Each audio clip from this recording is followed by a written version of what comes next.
لا الہ الا اللہ۔ صحابہ میں سب سے آخر میں جس شخص نے وصال کیا ہے اس کا نام ہے حضرت ابو طفیل رضی اللہ تعالی عنہ۔ 110 ہجری میں وصال ہوا ہے، حضور کا وصال ہوا ہے 11 ہجری کے اوائل میں، اور ان کا وصال ہوا ہے 110 ہجری میں، تو گویا حضور کے وصال کے تقریباً 100 سال بعد زندہ رہے۔ آخری وقت ہے ان کا، آخری سال جو تھا ان کا، حج کا موسم تھا، تو وہ وہاں آگے ہجوم میں اور ایک اونچے ٹیلے پہ کھڑے ہو گئے اور لوگوں کو اپنی جانب متوجہ کر کے کہا کہ لوگوں آؤ، اس وقت روئے زمین پہ میرے علاوہ کوئی نہیں جس نے رسول اللہ کو دیکھا ہو، صرف میری آنکھوں نے حضور کا دیدار کیا۔ اللہ اکبر! پھر لوگوں کا کیا پیار ہوا ہوگا۔ یہ کل میں نکلا سڑک پہ تو یہاں ساروکی سے لے کر غازی علم الدین کے مزار تک لوگ گاڑی سے چمٹتے تھے اور گاڑی کو ہاتھ لگا لگا کے چومتے تھے، اور میں اندر سے کہتا تھا تو بہت چھوٹا شخص ہے، تیری تو اوقات ہی کچھ نہیں ہے۔ تو میں کہتا یہ کیوں مجھ سے پیار کرتے ہیں؟ اس لیے کہ میرے لبوں پہ نام محمد کا وظیفہ ہے۔ یار 14 صدیوں کے فاصلے پہ میرے جیسا نکما شخص بھی حضور کا نام لے تو لوگ گاڑی سے لپٹیں، تو یار مجھے بتاؤ جس نے خود حضور کو دیکھا ہوگا تو کتنے ناز سے کہا لوگوں آؤ، اس وقت روئے زمین پہ میرے علاوہ کوئی نہیں جس نے حضور کو دیکھا۔ اقبال نے کہا تھا نا کہ نسیم تشنا ہی نہیں اقبال کچھ اس پہ نازاں، فخر ہم کو بھی ہے شاگردی داغ سخنداں کا۔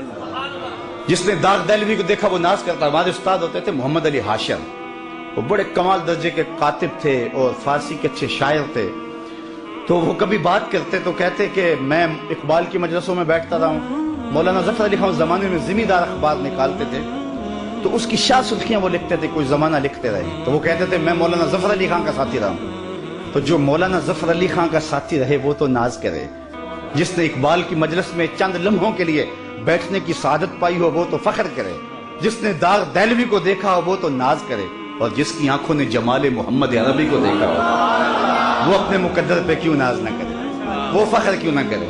کہا لوگوں آؤ، اس وقت کوئی کائنات میں دوسرا نہیں ہے جس نے حضور کو دیکھا ہو۔ سب سے آخری شخص میں ہوں جس نے حضور علیہ السلام کا دیدار کیا۔ تو لوگ جمع ہو گئے، ہجوم بن گیا۔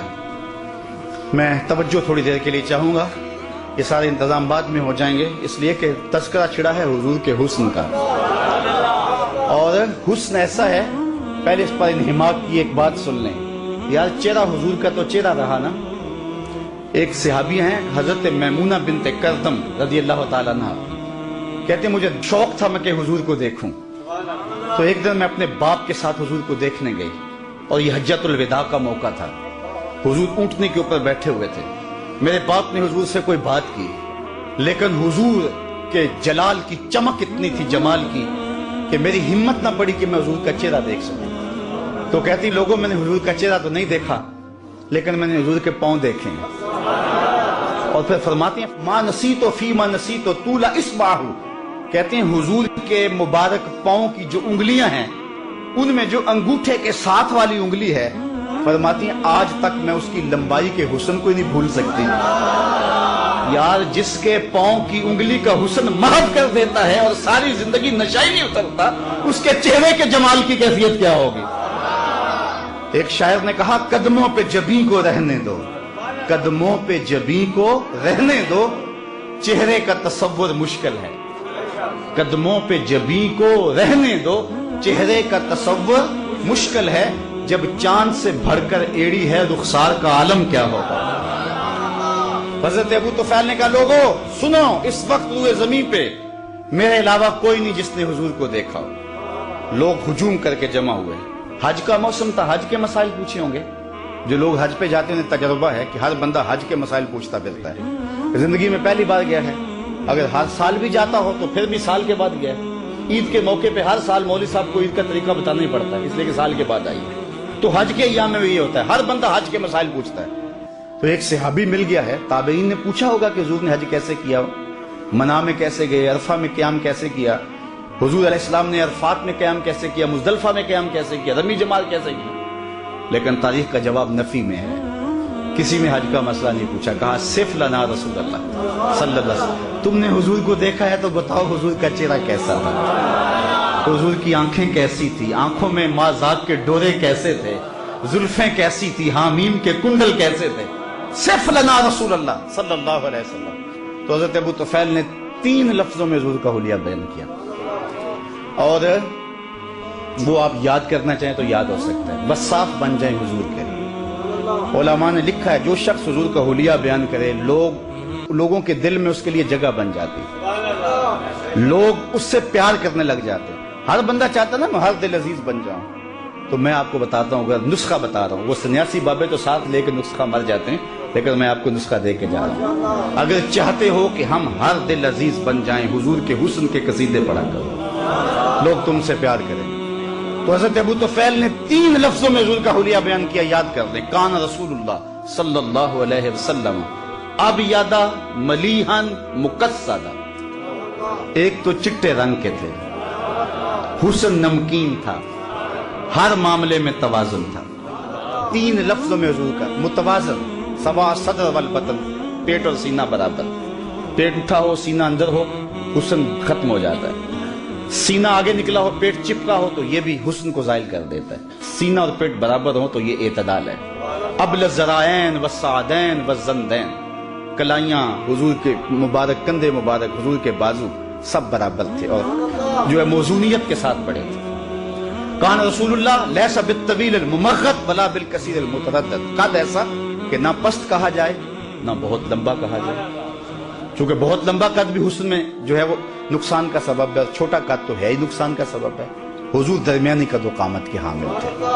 لیکن ایک شان اللہ نے اپنے محبوب کو یہ بھی دی تھی کہ لمبے لمبے قد والے صحابی بھی تھے. حضور کا قد لمبا نہیں تھا، حضور کا قد درمیانہ تھا. لیکن اذا جامع الناس غمرهم، جب حضور آتے نا تو 10,000 کا مجمع بھی ہوتا، حضور کے کندھے سروں سے اونچے دکھائی دیتے. یہ اللہ نے اپنے محبوب کو شان دی تھی. اور جنہوں رب نے اونچا کیا ہے کون اس کو نیچا کر سکتا ہے. حضور کے کندھے اوپر دکھائی دیتے.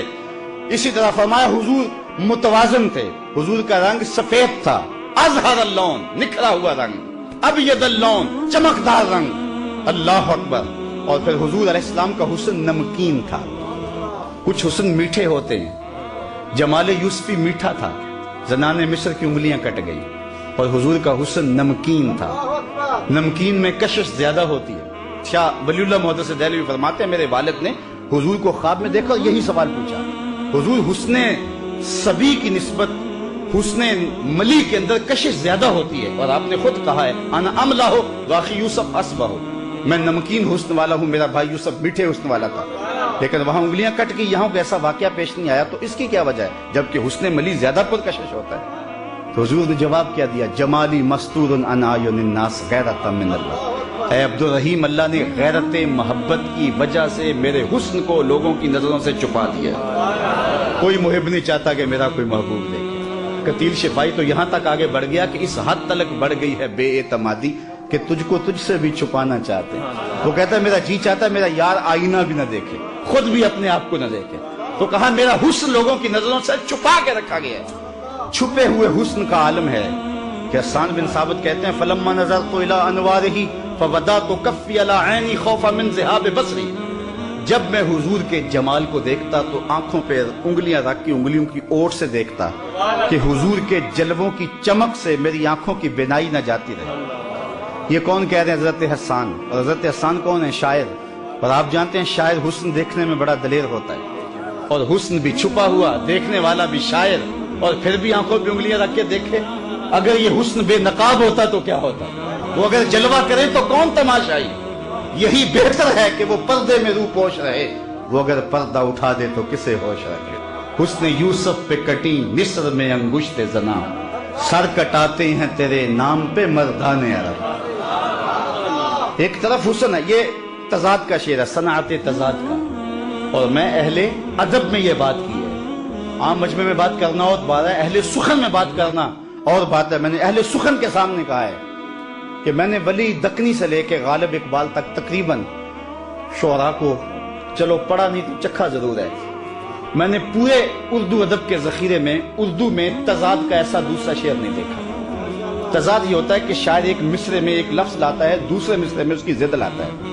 اگر دن کا تذکرہ ہے تو رات کا ہے، اگر اندھیرے کا تذکرہ ہے تو اجالے کا ہے.